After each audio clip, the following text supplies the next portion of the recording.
The Sahara Desert, the largest desert on Earth, where no one had ever dared to travel through, until one day the Trans-Saharan trade route became one of the most largest and prominent features of its time.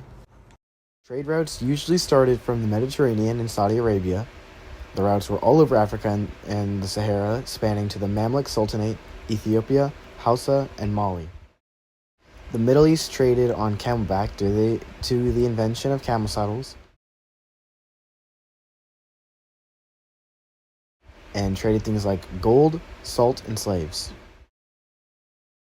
While many traded and explored, some of the most important names were Mansa Musa, the richest and most influential king of Mali, and then Ibn Battuta was influential with his bravery to explore more routes of the Sahara, and was the first person to ever be recorded to go from the north, then south, and back north of the Sahara.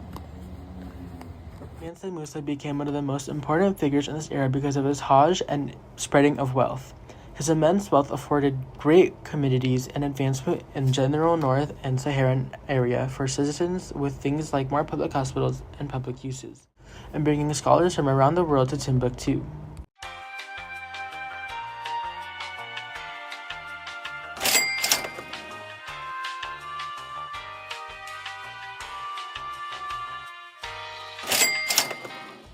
His Hajj was also extremely important because on his way to Mecca he spread lots of gold, and with his spread of gold came the spread of his religion, Islam. He was very important to the spread of Islam in North Africa. Ibn Battuta was an already extremely important traveler who explored lots of the world, but now decided to trek the Sahara Desert. He wrote about his intensive travels and gave us most of what we know about the area today. He was a scholar and book writer who left us extensive knowledge. The government and citizens were also a major factor, of course. They made things like cultural places where travelers could rest and hang out, and governments often supported and defended traders or trade routes. Now, what was so important that they had to cross all these deserts, struggle all this time, and build whole governments off of? Gold, salt, and slaves. Gold, of course, was the money of the rich back then.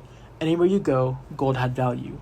Salt meant power. If you had salt, you could preserve food. If you had food, you had health, and health means armies.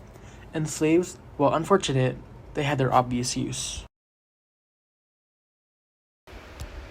For a quick recap, this is where trade routes and all other things took major place.